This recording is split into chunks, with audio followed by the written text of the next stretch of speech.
yeah, it was really difficult in first year because you don't have the peer support network. You don't have your family, obviously. Everything's new to you. You're kind of a lot more responsibilities around like doing normal things like cleaning and kind of cooking food every day, which can be quite difficult if you're experiencing grief. I didn't enjoy being in halls at all. I didn't get on with my flatmates, and there's a lot of like exposure to drugs and alcohol in first year and university, which really slows down the processing of grief, and like a method which a lot of people go down if they're at university, including myself, which really did slow down and kind of make the problem a lot worse. There wasn't too much support at university, just basically an extension on your work of like a week. There's not really long enough to get over it, isn't it? Yeah, exactly.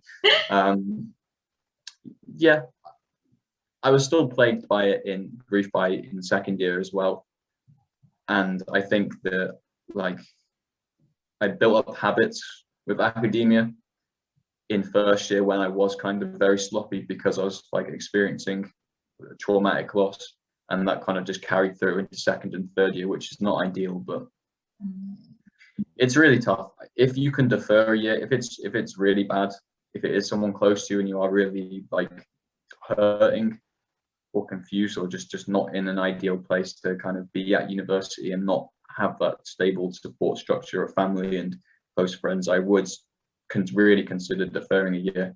If I was in second year at the time, I would have deferred, to be honest. I think it's really tough. Yeah, I took a year out after my dad died.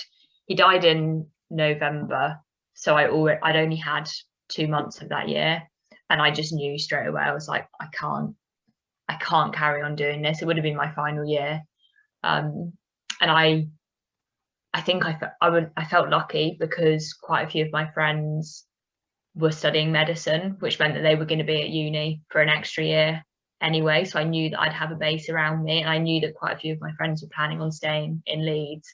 But I think the decision would have been really difficult if I felt like I'm going to take a year out and I'm going to come back and all my friends will have left. Like, I think that makes the decision hard.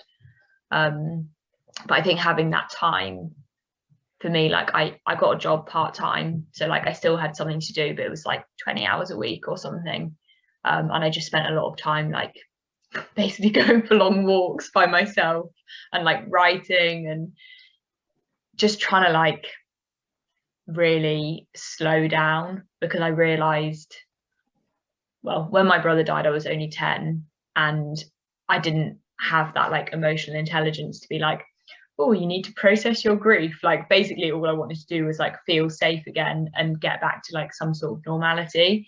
So I think I pushed away a lot of my grief, which a lot of people do, I think, especially as children. Like you don't have the capacity to deal with it, and there's not people there to show you how to process that necessarily.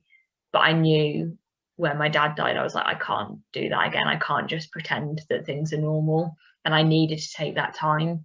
And that was like so valuable for me. I think I learned like a lot about myself because I gave myself that space, which I guess in a way is like a privilege that I felt like I could take that time out, because I know a lot of people, if you carry on studying or if you're working, whatever it might be, you might only have a week or two off. And I know a lot of people that experience loss at uni just carry straight on, and that's their way of dealing with it as well. Like one of my best friends lost her mum and then carried straight on and did her final year, and I think for her, although that was difficult balancing that, like the studies, it also provided like an escape, which, although I'm always like, you should address your grief and you should go into it, like sometimes it doesn't feel good to do that. And like, actually, you need to balance the addressing it and like going into your feelings and letting yourself feel shit. Balance that with actually, it doesn't need to be all the time. You're allowed to distract yourself sometimes, because, you know, we're human. We need that light relief too. Yeah, I can see that. There's healthy escapism and there's kind of unhealthy escapism. And burying yourself into university work isn't too bad, as long as you do acknowledge what's happened and process it.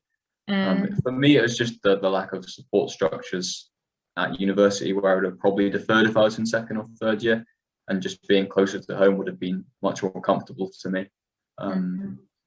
Yeah.